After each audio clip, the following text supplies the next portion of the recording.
Muy buenas noches para todos los participantes que nos acompañan en esta noche. Mi nombre es Diana Montoya, soy analista de servicio al cliente en Grupo GEAR. Hoy voy a estar acompañándolos en esta clase, dándoles la bienvenida a cada uno de ustedes, de todas estas personas que están interesadas en participar y ganar una vacante en el concurso de la Fiscalía. Esperamos que esta clase sea de mucha utilidad. Me confirman, por favor, a través del chat si nos ven bien, si nos están escuchando correcto, para que podamos tener control de la clase. Adicional a esto, quiero informarles a todos los que nos acompañan que vamos a hacer algunas intervenciones dentro de la clase, dado a que el día de hoy, como se les informó a muchas personas por correo electrónico, vamos a realizar un sorteo. Vamos a estar sorteando uno de nuestros cursos de la Fiscalía, de acuerdo al nivel jerárquico en el que cada uno de ustedes esté participando. Entonces vamos a tener en mitad de clase una intervención donde vamos a diligenciar un formulario y ya al finalizar la clase, antes de finalizarla, vamos a hacer el sorteo para que todos estén súper pendientes, puedan participar, puedan tomar esta clase, compartirla. Recuerden que queda grabada en nuestra página de Facebook y en nuestro canal de YouTube para que la puedan volver a ver. Esperamos la participación de todos, que esta noche sea bien agradable para todos los que nos encontramos acá y súper pendientes entonces a toda la información que vamos a estar dando durante la clase. Vamos el día de hoy a estar con nuestra expositora Andrea Paola Gutiérrez Granados. Ella nos acompaña y estaremos hablando sobre funciones y objetivos de la Fiscalía General de la Nación. Hola Andrea, ¿cómo estás? Buenas tardes, Diana. Buenas tardes a todos. Hola Andrea, esperamos que todos los participantes que se encuentran hoy estén bien atentos, que presten mucha atención a todos los conocimientos que nos puedas brindar. Hoy nos acompañan de muchas partes, están desde Popayán, desde Bogotá, Medellín, Armenia, entonces para que cualquier inquietud que de pronto tengan, yo te la voy a comentar. Si resultan algunas dudas, nos lo hacen saber a través del chat para que Andrea nos pueda colaborar respondiéndolas. Y como les decía, súper pendientes a toda la información que se va a brindar durante la clase. Te dejamos entonces, Andrea, para que te puedas presentar e iniciar con esta clase el día de hoy. Bueno, Diana, gracias. Bueno, de antemano agradecerles a todos los que se conectan a esta, digamos que charla, capacitación sobre las funciones y objetivos de la Fiscalía General de la Nación. De antemano hago mi presentación, como bien lo decía el flyer, mi nombre es Andrea Paola Gutiérrez Granados, abogada en ejercicio, especialista en Derecho Administrativo y con una amplia experiencia pues ya en la labor de aproximadamente 10 años. El motivo o el objetivo de la capacitación del día de hoy se centra en las funciones y objetivos de la Fiscalía General de la Nación. Precisamente, pues, digamos que enmarcado en lo que concierne al concurso de la Fiscalía General de la Nación y lo que esto, pues, podría conllevar. De antemano, sé que mi público, si me van escribiendo por favor en el chat para que vayamos interactuando un poco, me gustaría saber qué tipo de profesión tienen las personas que se encuentran conectadas acá. Sé que todos no son abogados porque pues en el concurso de la Fiscalía no todas las personas son abogadas, pero sí me gustaría saber un poco qué profesiones tienen y desde qué ciudades nos están también hablando.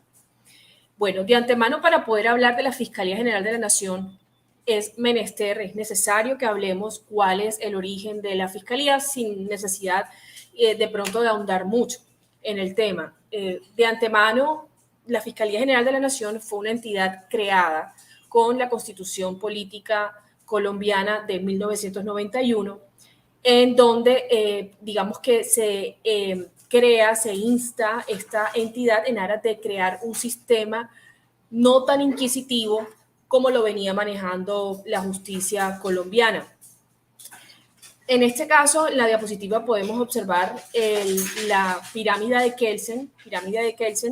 Esta es una pirámide que establece los rangos o digamos que los tipos de normas y su nivel de supremacía sobre otros.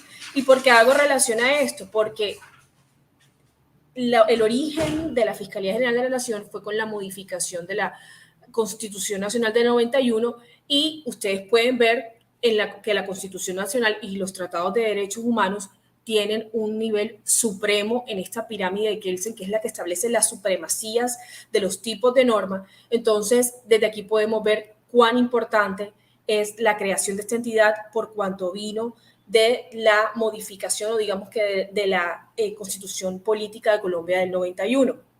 Entre otros aspectos, pues porque la Constitución Nacional del 91 no solamente trajo consigo la creación de la Fiscalía General de la Nación, ni tampoco es como el epicentro fundamental de la Constitución del 91, por cuanto pues la Constitución del 91 implicó de manera importante como un amplio catálogo de derechos con mecanismos de protección, garantías de distintos mecanismos de participación ciudadana y una de las cosas más importantes, que somos un Estado social de derecho. Es decir, antes Colombia era un Estado de derecho, ahora somos un Estado social de derecho. Entonces, de antemano era para efectos pues, de dejar claro de dónde venía la creación de la Fiscalía General de la Nación. Entonces, como les venía comentando, el origen es la Constitución Política de Colombia, la del 91, en donde se originó la Fiscalía General de la Nación. Empezó a operar a partir del 1 de julio del 92. Los constituyentes, que son todas estas personas que participaron en la implementación, la creación o la redacción de la Constitución Política de Colombia, la crearon como una entidad de la rama judicial del poder público. Ustedes saben que, o los que no saben, pues Colombia tiene separación de poderes, hay 3 ramas del poder público: judicial, legislativa y ejecutiva, y digamos que desde este momento fue creada, en ese momento fue creada como una entidad de la rama judicial del poder público, con absoluta autonomía administrativa y presupuestal. Esto quiere decir que para estos efectos gozan de plena autonomía y no requieren de aprobación por parte de un superior. Y su función pues se orientó a brindar a los ciudadanos una cumplida y eficaz administración de justicia. Como saben, la Fiscalía tiene una función intrínseca de ser ente acusador. Sin embargo, adicional, o sea, no solamente es la entidad que acusa, sino que en esa facultad de ser entidad que acusa también brinda a los ciudadanos una cumplida y eficaz administración de justicia. Lo vemos a diario en los casos más renombrados, ¿cierto? En los casos más renombrados en las investigaciones penales. Les pongo un caso, por ejemplo, la persona de ciudadanía extranjera que presuntamente asesinó a una joven. Digamos que estos casos más renombrados, vemos cómo la Fiscalía funge un poder o una acción de ser el ente acusador, de quien investiga, todo eso en aras de cumplir digamos que la función de ser eficaces en la administración de justicia. Discúlpame, veo que varios están comentando que se ve borroso. ¿Será que me pueden, por favor, indicar qué se ve borroso, mi imagen o la imagen de las diapositivas?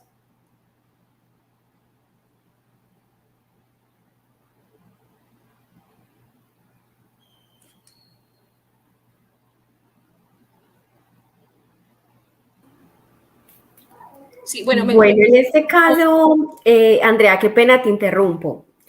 En este caso, ingresé pues desde una página de YouTube para validar la calidad de la imagen de la diapositiva, pero logro visualizarla, digamos que bien. Si de pronto algunas personas están presentando este problema, entonces debemos hacer algunos ajustes en la resolución para poder que se pueda visualizar de manera correcta la imagen. Por favor, todos muy atentos a la pantalla. Entonces, el paso 1, toca la pantalla para activar las configuraciones. 2, busca el icono de configuración y haz clic. 3, haz clic en la opción de calidad y luego seleccionas el campo de opciones avanzadas. Luego paso 5, elige la opción de calidad de video 720p para que esta resolución pueda mejorar a todos los que están, digamos, a través de su teléfono, de su celular y que puedan tener una buena resolución.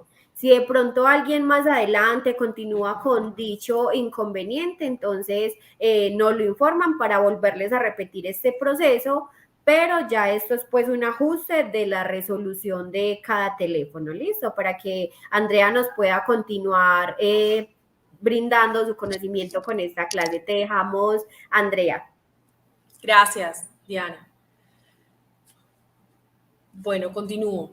Entonces, bueno, digamos que siguiendo la línea de lo que venía mencionando, todos estos casos renombrados que vemos, cuando vemos este papel súper importante que fungen los fiscales, o sea, de cada caso en específico, podemos evidenciar cómo lo que se propende es una eficaz administración de justicia que siempre será en colaboración con los jueces y con todos los funcionarios llegar a la verdad.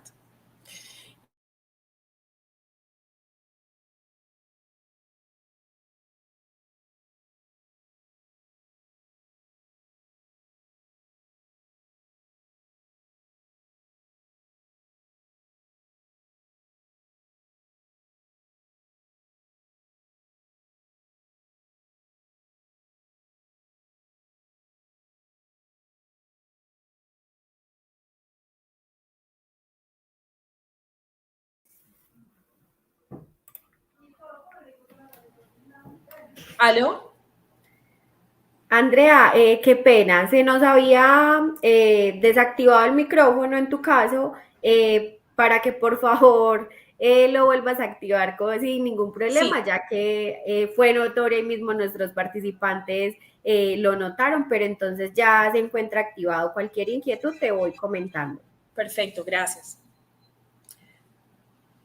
Como mencionaba, la Fiscalía nace porque el sistema penal que existía antes del 91, que lo había mencionado ya anteriormente, era de tipo inquisitivo, en donde el juez era el que investigaba, acusaba y juzgaba. La separación de estos poderes era súper esencial de cara a la reforma que se pretendía disponer en el 91 o sea, para efectos de poder, digamos que segregar y generar mayor parcialidad hacia estas funciones que debían desplegarse pues, en la etapa de la investigación penal. Por eso es que hoy en día se denomina que la Fiscalía General de la Nación es ese ente acusador, porque ya investiga y acusa y el que juzga es un juez. De hecho, cuando vemos estas audiencias, también no, pues, para los que son abogados, pueden, o lo han visto en el ejercicio de su profesión, pero para los que no son abogados, creo que tampoco es un tema muy aislado, porque lo vemos en las noticias cuando vemos al juez, vemos al fiscal, vemos a las víctimas, entonces ya son varias entidades de la misma rama de judicial quienes entran en la investigación penal.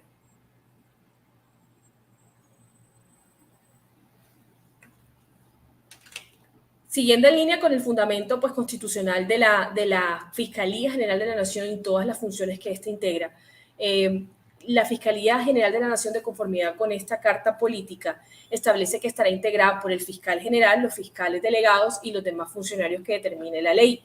Este fiscal es elegido por un periodo de 4 años por parte de la Corte Suprema de Justicia de una terna que envía el presidente de la República y no tiene posibilidad de reelección. Debe reunir ciertas calidades, de hecho son las mismas para efectos de ser magistrado de la Corte Suprema de Justicia y como les mencionaba, pues la Fiscalía forma parte de la rama judicial y tiene absoluta autonomía administrativa y presupuestal. De esto debemos tomar como muy importante que el fiscal es elegido por cuanto es desde una terna que es enviada por el presidente de la República. Esto es un tema que ha sido de bastantes críticas en los últimos años, teniendo en cuenta que finalmente radica en el presidente de la República, que es la rama ejecutiva, es una rama absolutamente distinta, el fiscal general de la Nación, porque si bien él envía una terna que es de 3 personas, o sea, él envía 3 candidatos para que la Corte Suprema de Justicia elija, finalmente quien propone estos candidatos es el presidente de la República. Entonces, eso es un tema que, pues, la verdad es que ha sido sometido a un debate bastante amplio y que se pretende en algún futuro generar una reforma a la justicia, una reforma política en donde la elección del fiscal general de la Nación pueda ser de forma más transparente, que sean personas que concursen y que sean, pues, personas que no sean recomendadas por el presidente o que sean ternadas por una rama del poder público, sino de algo absolutamente autónomo. Este es como, digamos que un bosquejo de la estructura orgánica de la Fiscalía General de la Nación. Por supuesto, por ser una entidad tan grande y una entidad del orden nacional, es imposible pues aprendernos cada uno de los cargos, entonces traté de sintetizarlo lo más posible. Por supuesto, como les mencioné, existe un fiscal general de la Nación, una dirección ejecutiva, una fiscalía delegada ante la Corte Suprema de Justicia. Asimismo, existe una dirección de control interno y una dirección de control disciplinario, de las cuales pues se despliegan todo lo que son las direcciones de asuntos jurídicos, de investigación, de comunicaciones e internacionales. A su vez, de la Dirección de Control Disciplinario depende la Dirección de Políticas y Estrategias, la Dirección de Planeación y Desarrollo, Dirección de Protección y Asistencia y Dirección del Cuerpo Técnico de Investigación, que en este caso es el CTI, que también pues saben que es como su mismo nombre lo dice, es el cuerpo técnico de la Fiscalía y quien hace los operativos y quien hace las investigaciones de los casos que son materia de estudio. A su vez, hay un fiscal general de la Nación, pero hay un vicefiscal general de la Nación, quien es la persona que entra a reemplazar en las ausencias temporales o absolutas al fiscal general de la Nación para ciertos casos en donde el fiscal deba apartarse por conflicto de intereses, pues lo delega en el fiscal general de la Nación, y para otro tipo de asuntos, por ejemplo, para los contractuales, también puede delegar funciones en el vicefiscal general de la Nación.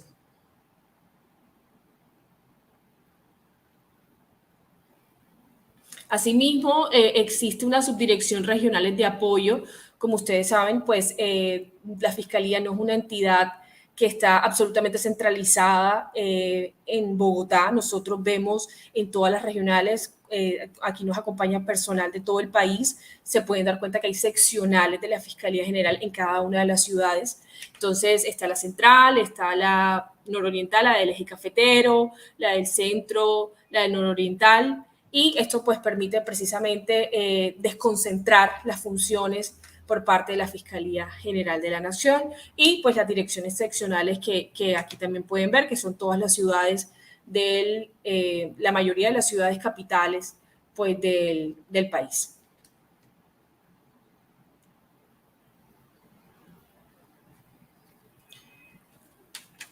Asimismo, la Constitución Nacional establece cuáles son esas funciones específicas de la Fiscalía General de la Nación. Alguien me puede ir escribiendo en el chat cuáles son las funciones que mencioné anteriormente, las genéricas, cómo podemos ser o cómo puede ser catalogado la Fiscalía. Es decir, es el ente, ya yo lo dije ahorita, entonces digamos que la persona que me lo escriba, pues no va a tener ningún punto ni adicional, pero digamos que quisiera ver si lograron pues captar mi mensaje y entender. Entonces, la Fiscalía General de la Nación está obligada a adelantar el ejercicio. Perfecto, María José. María José Nava contestó el ente acusador, así es, gracias. La Fiscalía General de la Nación está obligada a ejercer el ejercicio de la acción penal y realizar toda la investigación de los hechos que revistan las características de un delito cuando llegue a ser conocimiento por medio de una denuncia o petición especial. ¿Qué quiere decir esto? Es decir, que ellos deben adelantar todo el ejercicio de la acción penal y realizar la investigación. ¿Pero de qué hechos? De los hechos que ellos conozcan que puede ser. ¿Por qué la Fiscalía conoce un hecho que puede ser considerado un delito? Por una petición, por una denuncia, por querella o porque la Fiscalía de oficio inicia la investigación. Por ejemplo, cuando en las noticias, y disculpen que sea tan recalcitrante en el tema de las noticias, pero creo que es un medio de amplio conocimiento por parte de todos y que creo que todos vemos noticias, así sea en las redes sociales, en la televisión o por cualquiera de los medios que nos permiten pues compartir mensajes. Entonces, en las noticias vemos que hay reporteros que denuncian situaciones, circunstancias, por ejemplo, reportaron una situación de maltrato a unos animales. Ustedes saben que ya hoy en día maltratar a los animales es un delito. De hecho, hay una rama o un área, una subárea dentro de la Fiscalía General de la Nación que ya o está absolutamente destinada a conocer sobre los delitos contra los animales, porque ya pues no son cosas, sino son seres sintientes. Entonces, cuando en el noticiero denuncian un hecho de que una persona maltrató a un perro,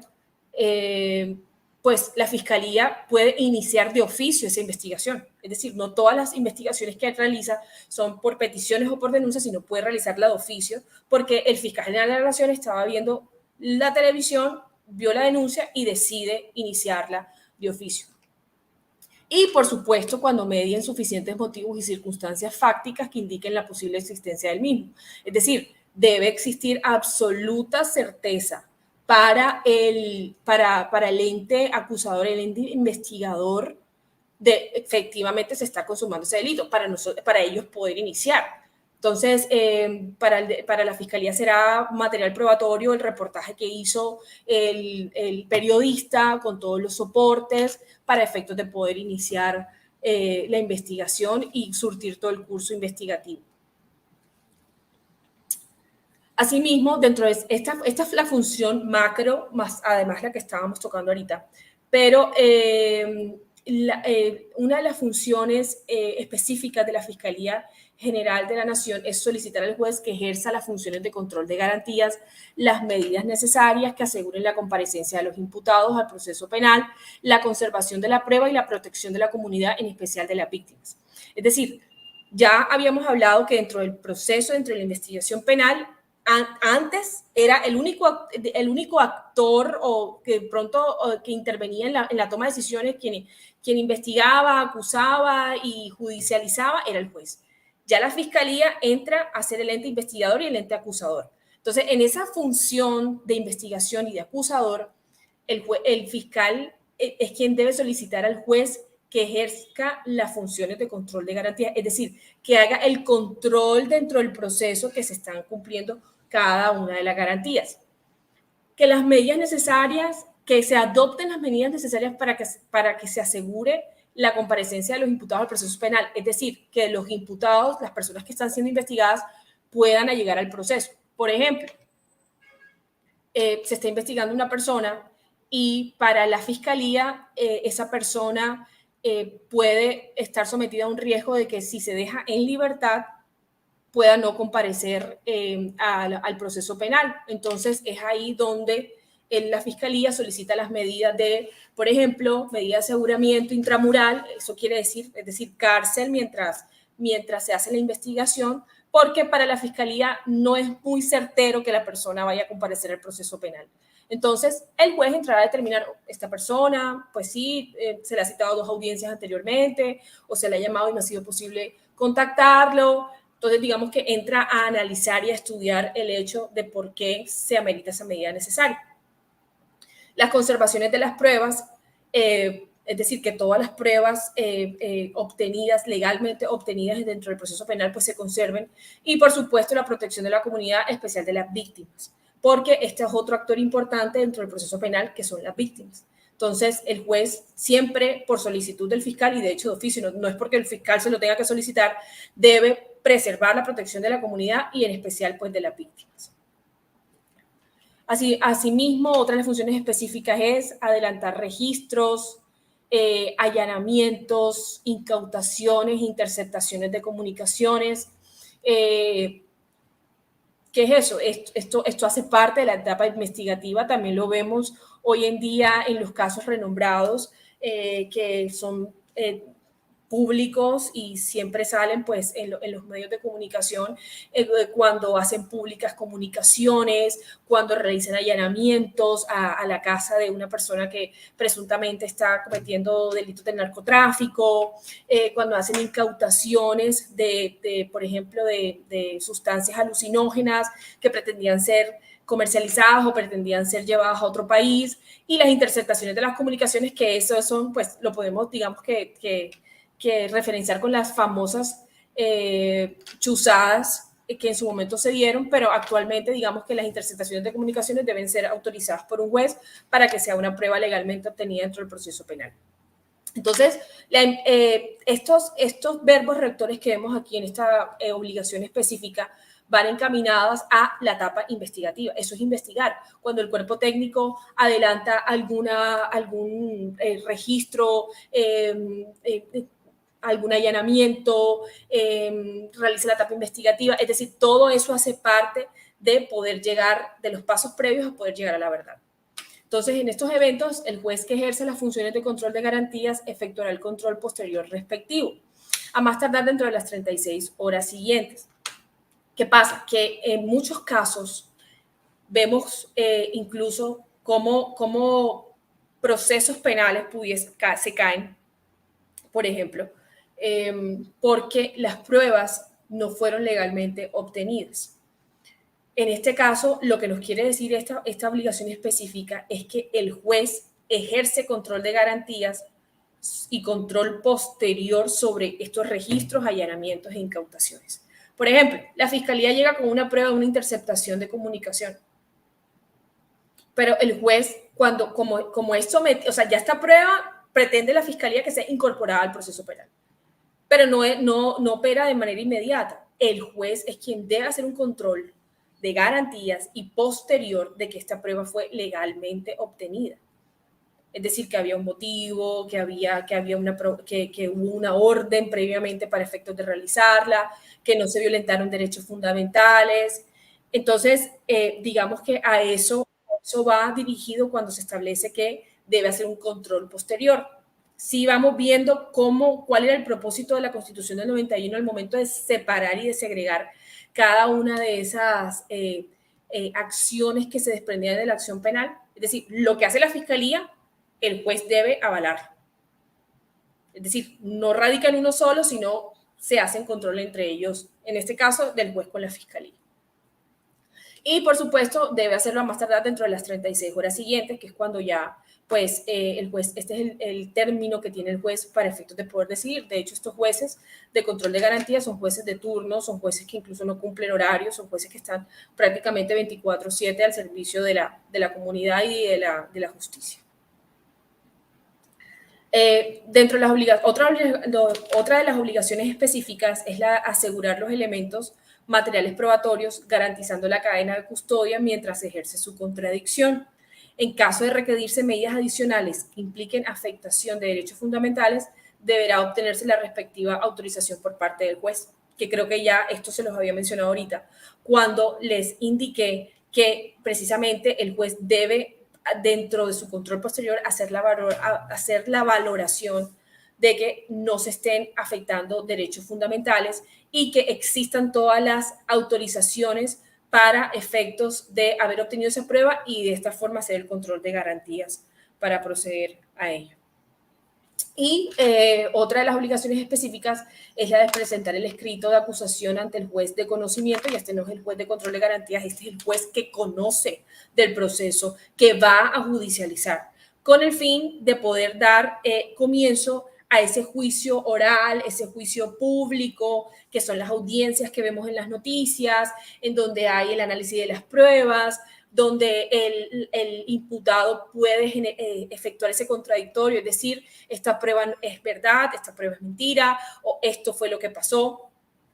Y pues que, por supuesto, se surtan todas las garantías posibles y habidas.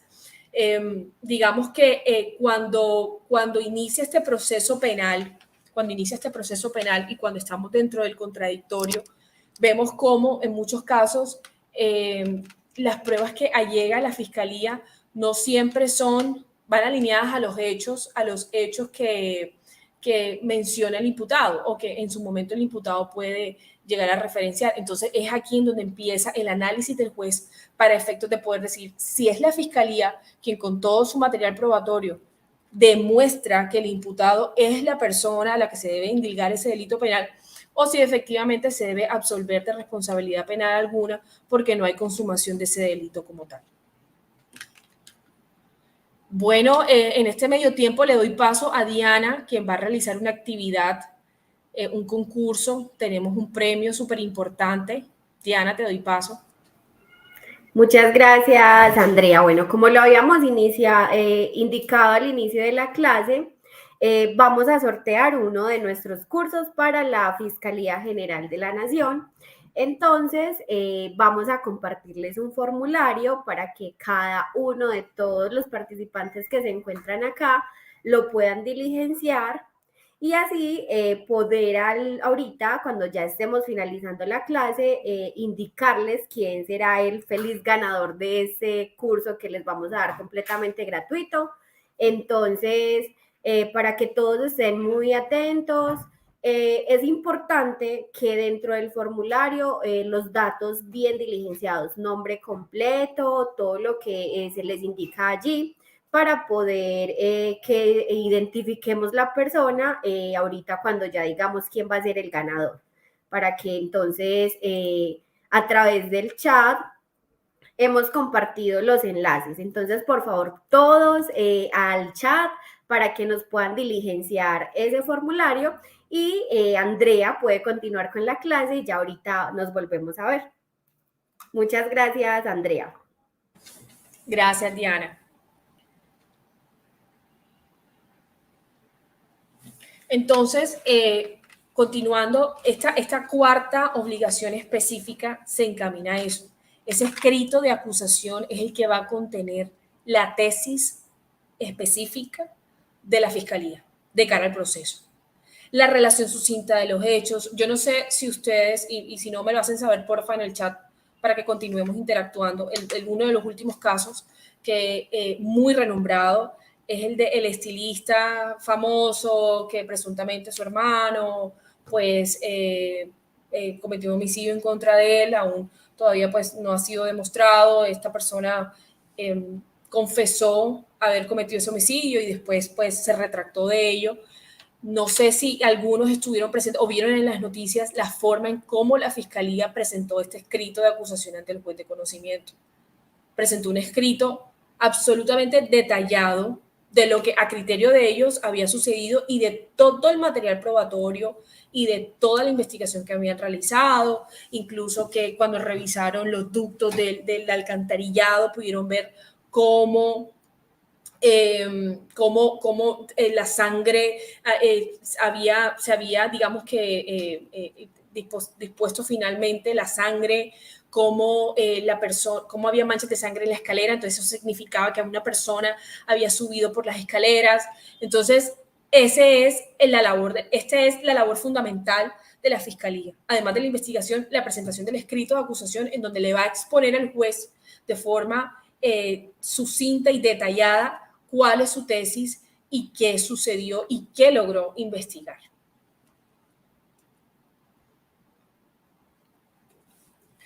Quinto, solicitar ante el juez de conocimiento la preclusión de las investigaciones cuando, según lo dispuesto en la ley, no hubiera mérito para acusar. Hemos hablado pues que la fiscalía es el ente acusador, el ente investigador. Sin embargo, la fiscalía también debe actuar en objetividad y ante todo en derecho, que es digamos que lo que están obligados todos los servidores públicos en este país, actuar bajo lo que la ley les permite y en derecho. Entonces, si la fiscalía tiene conocimiento de que hay un proceso que no hay mérito para acusar, es decir, se da cuenta cuando empieza a hacer la labor investigativa, se da cuenta y dice, no, pero esta persona, o sea, no existe mérito para acusar porque es que el delito no está consumado o de pronto se confundió con un hurto calificado y no era un hurto calificado porque hay estos eximentes o porque no hay méritos suficientes, es decir, no están los hechos, no están las pruebas para poder acusar. Él mismo tiene el deber de solicitar ante el juez de conocimiento la preclusión de las investigaciones. Esta es la terminación y archivo de las investigaciones, como una labor muy objetiva y ceñida a la norma. Sexto, solicitar ante el juez de conocimiento las medidas judiciales necesarias para la asistencia a las víctimas. Lo mismo que disponer del restablecimiento del derecho y la reparación integral de los afectados con el delito. Hay una serie de delitos, digamos, que implican, por no decir la mayoría, que implican unas víctimas. Por ejemplo, los delitos de secuestro, desaparición forzada. Yo sé que actualmente pues no vale el ejemplo con los grupos, los anteriores grupos armados de la ley, que ya pues los que se alcanzaron a someter a la Jurisdicción Especial para la Paz, pero vemos cómo se conserva la figura de las víctimas, es decir, las que deben reparar. Secuestraron a mi papá y mi papá pues fue asesinado y entonces, es un ejemplo, y entonces mi familia y yo somos víctimas, porque precisamente fuimos víctimas de ese secuestro, porque entonces a raíz de eso no pudimos, no sé, mi papá no pudo seguir solventando la casa, o a raíz de eso yo me había afectado a mis estudios, entonces digamos que entra un proceso de reparación, restablecernos el derecho y reparación integral, que eso amerita una reparación psicológica, una reparación incluso integral y además económica, porque pues de estas pérdidas también se generan reparaciones económicas. Entonces, esta función es muy importante porque aquí es cuando solicita al juez que está conociendo el proceso que se adopten las medidas necesarias para que uno asista a las víctimas y puedan hacerse valer, y también para poder disponer de todas las medidas necesarias para ellos poder restablecer los derechos a esas víctimas y repararlos de forma integral.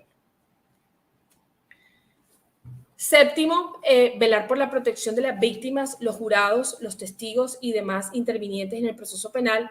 La ley fijará los términos en que podrán intervenir las víctimas en el proceso y los mecanismos de justicia restaurativa. Este es un punto muy importante que quería tocar. Actualmente estamos bajo un esquema de justicia restaurativa. Esto entendiéndose que si bien la Fiscalía tiene esa función de poder velar por estos derechos, de acusar y poder velar por los derechos y el restablecimiento de los derechos de las víctimas, también tiene una función restaurativa. ¿Quién en el chat me dice, si lo saben, cuál es lo contrario de restaurativa, mientras yo les voy mencionando qué es la justicia restaurativa? Es decir, cuál es lo contrario a la justicia restaurativa, que era lo que se venía manejando antes de la Constitución del 91. Si alguien lo sabe, por favor me escribe en el chat, si no, no hay ningún inconveniente. Entonces, esta justicia restaurativa es un proceso, digamos que enfocándose en la compensación del daño a las víctimas, haciendo a que esos delincuentes responsables, presuntos delincuentes, por ejemplo, en este caso, por ponerles un ejemplo, los grupos armados al margen de la ley, haciendo que estas personas sean responsables de sus acciones y también involucrando a la comunidad a la resolución del conflicto. Entonces, vemos cómo no solo está encaminado a encontrar la verdad, sino a poder restablecer a esa víctima, restaurarla, repararla integralmente y velar por su bienestar.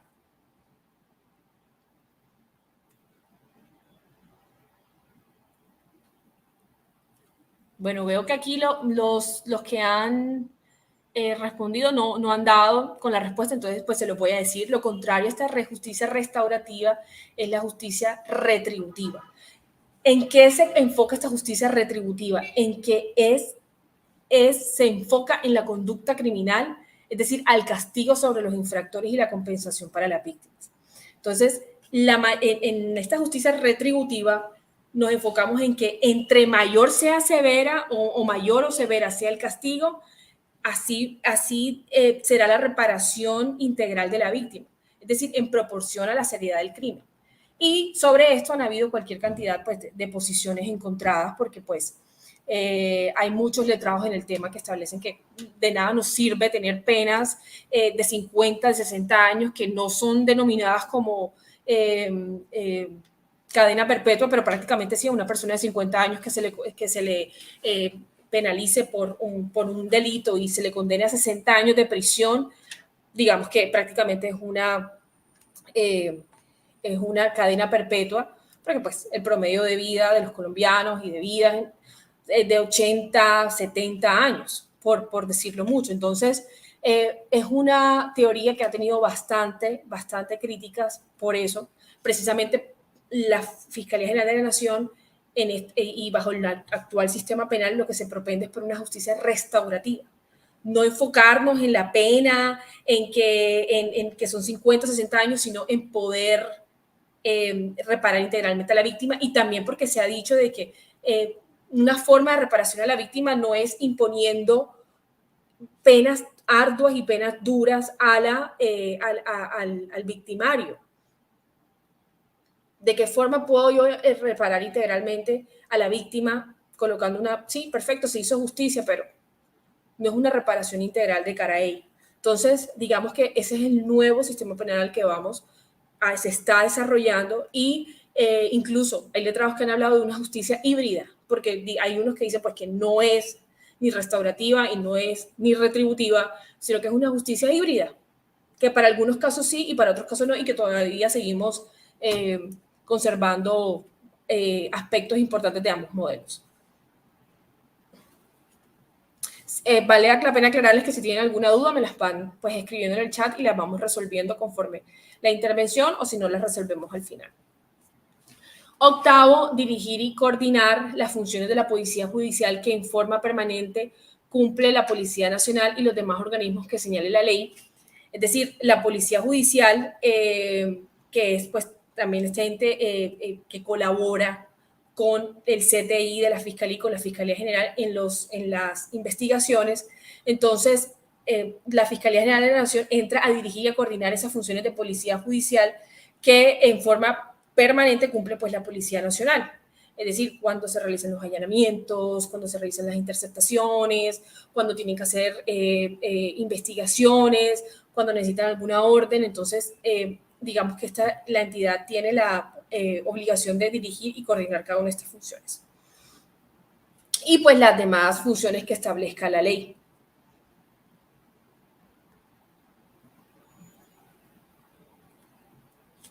Adicionalmente a eso, dentro de estas funciones específicas, adicionalmente hay unas funciones especiales.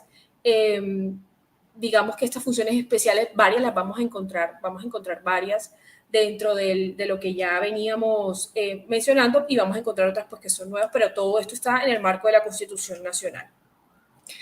Son funciones especiales de la Fiscalía General de la Nación: investigar, acusar, si hubiera lugar, a los altos servidores que gocen de fuero constitucional, con las excepciones previstas en la Constitución; nombrar y promover y remover de conformidad con la ley a los servidores bajo su dependencia; suministrar al gobierno información sobre las investigaciones que se estén adelantando cuando sea necesaria para la preservación del orden público. Digamos que la 1 y la 2, la 1, la investigar y acusar, ya lo hemos hablado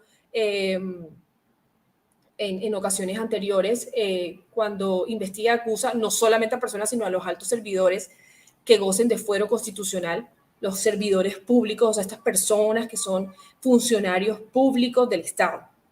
Nombrar y remover los servidores bajo su dependencia, pues que es absolutamente, digamos que lógico. Suministrar al gobierno información sobre las investigaciones que se estén adelantando cuando sea necesario para la preservación del orden público. Esto es suministrar la información al gobierno, es decir, al presidente, al ejecutivo, de las investigaciones que se estén surtiendo, porque pues el ejecutivo es sobre quien radican todas las fuerzas militares, fuerzas armadas. O sea, el presidente es la primera autoridad de todas y cada una de las fuerzas, y de pronto a través del ejército se esté, por ejemplo, planeando un operativo para incautar o para, no sé, atacar alguno de los campamentos de estos grupos al margen de la ley. Entonces, el presidente, para poder dar directrices, o el general, debe conocer cómo va la investigación, si ya hay una investigación iniciada en la Fiscalía. Entonces, por supuesto, siempre será un trabajo mancomunado o un trabajo colaborativo. Aquí veo una pregunta de Katiuska Gómez Díaz. Dice, ¿pedir perdón también es una forma de restaurar? Sí, por supuesto que sí. De hecho, creo que lo hemos visto, incluso en la Jurisdicción Especial para la Paz, cómo los jueces hoy ordenan que se debe pedir perdón, se debe, digamos que, dar palabras de aliento a las víctimas, porque también es una forma de restaurar a esa víctima y que se explique lo que pasó. Precisamente la Justicia Especial para la Paz es una jurisdicción especial, pero ustedes se han dado cuenta en las audiencias y las han visto, porque las televisan incluso, cómo estas personas que cometieron en su momento los delitos hacen la explicación de lo que sucedió y dan explicaciones, dan su versión de los hechos, qué pasó con el cuerpo si así lo tienen claro. Entonces, por supuesto que sí, pedir perdón también es una forma, pues, de restauración. Otras funciones especiales de la Fiscalía y Fiscal General de la Nación es asumir directamente las investigaciones y procesos, cualquiera que sea el estado en que se encuentren los mismos, que asignar y desplazar libremente a sus servidores en las investigaciones y procesos, participar en el diseño de la política del Estado en materia criminal y presentar proyectos de ley al respecto. Esto es muy importante. La Fiscalía General de la Nación, el Fiscal General de la Nación puede presentar proyectos de ley ante el Congreso para reestructurar esta política criminal. La Fiscalía General de la Nación puede participar. De hecho, cuando se han hecho los debates de la reforma a justicia y la política criminal, la Fiscalía General es un órgano o una entidad absolutamente importante dentro de este estudio y dentro de lo que se pretende, porque pues precisamente ellos son quienes ejercen dos funciones súper importantes dentro de la investigación penal, que es investigación y ente acusador. Asimismo, otorgar atribuciones transitorias a entes públicos que puedan cumplir funciones de policía judicial bajo la responsabilidad y dependencia funcional de la Fiscalía General de la Nación. ¿Esto qué quiere decir? Que ellos pueden de forma excepcional dar atribuciones a algunas entidades que puedan cumplir funciones de policía judicial, es decir, que puedan llevar a cabo cierto tipo de actos de la investigación, propios de la investigación, para que se pueda tomar como funciones de policía judicial. Ok, continuando con la línea de las normas constitucionales que abarcan todo este tema de la Fiscalía General de la Nación, está el artículo 252, que establece que ni siquiera en los estados de excepción el gobierno puede suprimir ni modificar los organismos ni las funciones básicas de acusación y juzgamiento. ¿Esto qué quiere decir? La Constitución Nacional establece que el presidente, con la firma de todos sus ministros, puede decretar estados de excepción. ¿Qué significa estados de excepción? Estados en donde, cuando se dice estado de excepción, es decir, estado como la estructura del estado, no estoy hablando del estado de que he estado de tal forma, no, estado con E mayúscula, ¿no? O sea, el estado, la estructura de excepción cuando se presentan algunos eventos. Por ejemplo, no sé si se acuerdan, con la pandemia por el COVID-19, el gobierno decretó la emergencia económica, social y ecológica con ocasión a lo que había sucedido con la pandemia por el COVID-19. ¿Por qué? Porque esto permitió al presidente poder desplegar una serie de acciones, una serie de medidas en aras de poder atender todo lo que conllevó el COVID, ¿cierto? Conllevó asignación de recursos para el sistema de salud, disposición de medidas de restringir el libre tránsito. Si se acuerdan, pues nosotros no podíamos salir, nos tocaba trabajar desde la casa y para poder salir, y entonces las multas y demás. Entonces, los estados de excepción son estados que declara el gobierno para efectos de poder desplegar ciertas medidas. ¿Qué quiere decir este artículo? Que ni siquiera en estos estados de excepción, que da facultades excepcionales al presidente, el gobierno puede suprimir ni modificar los organismos ni las funciones básicas que tiene la Fiscalía General de la Nación de acusación y juzgamientos. Es decir, el presidente Duque en su momento, porque fue el presidente que atendió la pandemia en su mayoría, pues toda prácticamente, no podía suprimir ni modificar los organismos ni ninguna de las funciones básicas de acusación y juzgamiento. Entonces, vean cómo la norma constitucional es garante de que ni siquiera en este estado puedo yo entrar a suprimir este tipo de actuaciones. El artículo, bueno, voy a responder dos preguntas. Para realizar seguimientos e intervenir llamadas telefónicas, la Fiscalía debe solicitar un permiso o control posterior ante quién se debe realizar dicho control. Sí, esto lo habíamos mencionado, pero gracias, Juvenal Márquez Galvis, por tu pregunta. Efectivamente, las interceptaciones en las comunicaciones se pueden realizar. La Fiscalía debe tener un permiso por parte de, un permiso no, debe tener una autorización del juez para efectos de poder realizar estas interceptaciones. Sin embargo, el juez de conocimiento es quien realiza, el juez de control de garantías es quien realiza este control posterior. ¿Qué va a revisar este control posterior? Que se hayan cumplido las garantías. Que si hay vulneración de derechos fundamentales, sea por una causa que así lo ameritare. Que sea proporcional su necesidad de cara al proceso y que efectivamente, o sea, y que haya sido legalmente obtenida. Porque a veces hemos visto pruebas reinas, quien dice, oye, pero es que la interceptación decía toda la información. La interceptación era absolutamente clara y decía que la persona había cometido el delito. Sí, pero el juez de control de garantías, en su control posterior, estimó que no era una prueba legalmente obtenida y no pasó.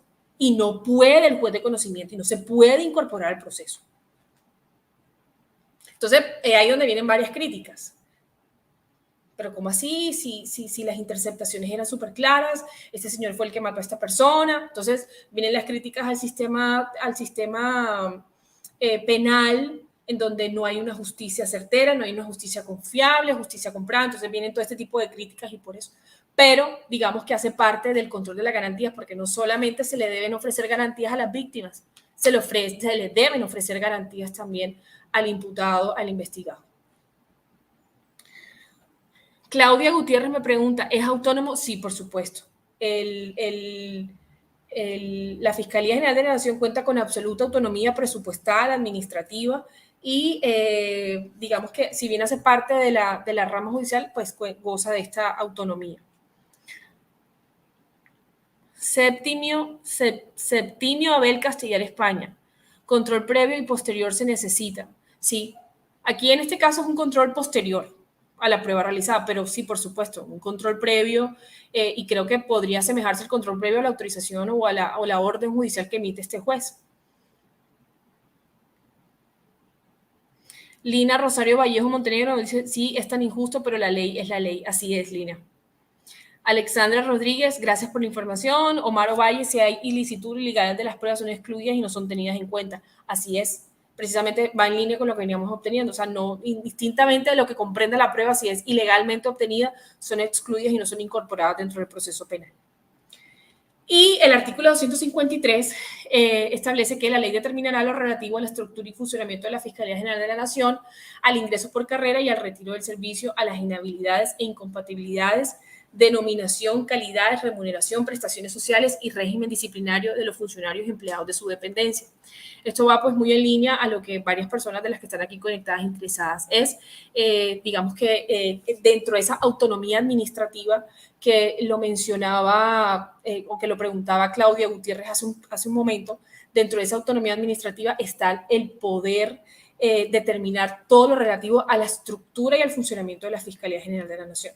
Remover cargos, suprimir, asignar, tanto por ingreso por carrera o por retiro del servicio, y por supuesto también a las calidades, a la remuneración, a aquellas prestaciones sociales y al régimen disciplinario de cada uno de los funcionarios y empleados de la dependencia. Entonces vemos cómo es una entidad que puede misma manejarse administrativamente, obviamente pues conforme hay decretos, hay reglamentos y hay una planta de personal ya establecida y que por supuesto dependerá de los niveles de aprobación también. Bueno, eso es todo, digamos que la presentación. Me gustaría saber si tienen preguntas específicas, si hay algún tema pues que quieran que amplíe un poco más, me lo dejan saber aquí por el chat. Muchas gracias, Andrea, por brindarnos esta clase en la noche de hoy. Bueno, en el momento no tenemos más inquietudes por el chat, las que tú lograste leer. Si de pronto alguno de los participantes, antes de que finalicemos la clase, tiene alguna inquietud o duda, nos la escribe por el chat para que podamos aprovechar que Andrea nos acompaña. Y nos escribe, en este caso, Ariana. Te voy a compartir lo que nos escribe Ariana para que podamos brindarle una respuesta. y dice, para resumir, es el juez de control de garantía quien da la orden de las intervenciones de llamadas.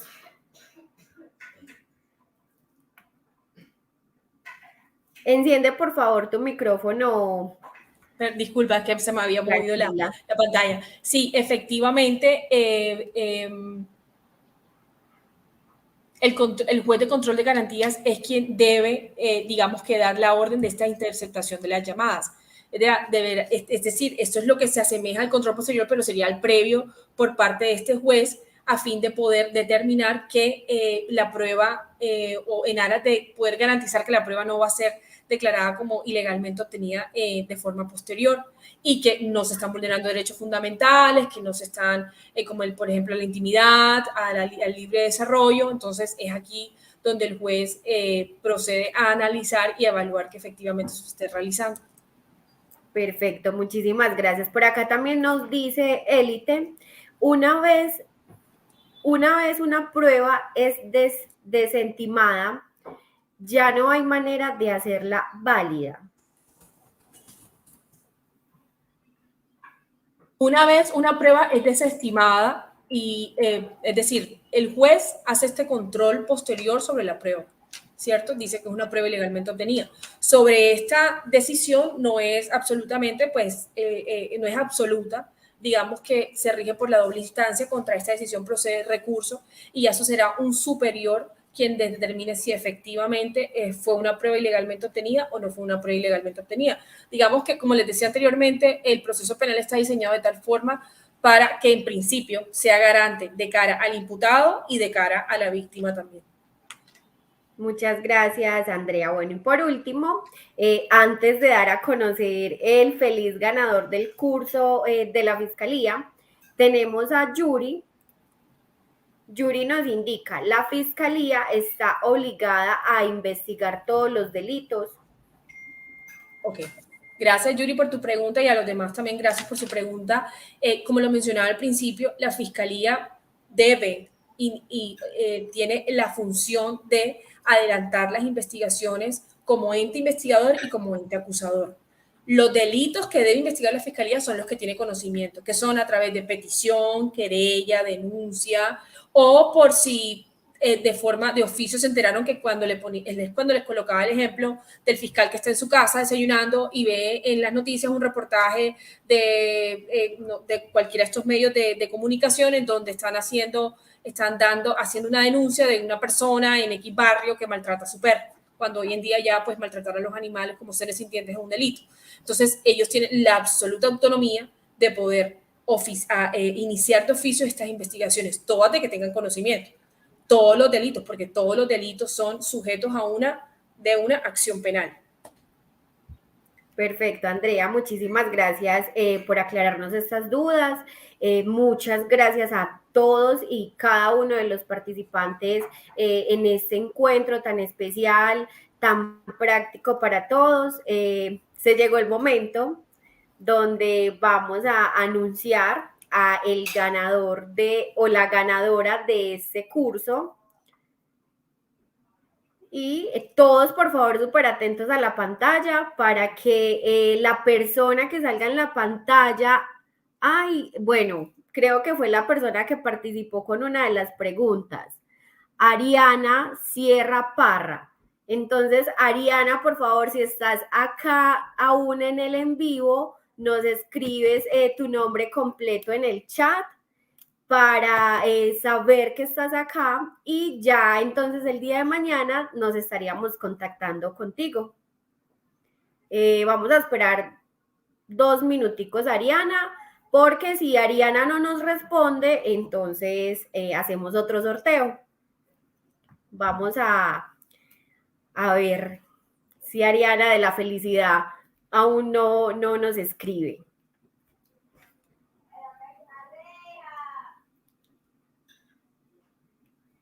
Bueno, y mientras tanto, todas las personas que nos han dado las gracias por este encuentro, por la clase que nos ha brindado Andrea, agradecerles también a ustedes por acompañarnos, por participar, por estar siempre presentes. Y claro que Andrea también muchas gracias por todo su conocimiento, por aportárnoslos a todos. Y no olviden, la clase queda grabada tanto en nuestra página de Facebook como en nuestro canal de YouTube para que la compartan con todos los conocidos, las personas que están participando del concurso de la Fiscalía.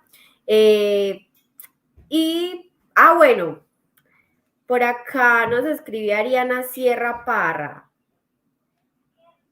Y Ariana nos pone muchas gracias, Diana y Andrea. Ah, no, eso no lo pone, es Juliet. Ariana nos pone muchas gracias por sus respuestas.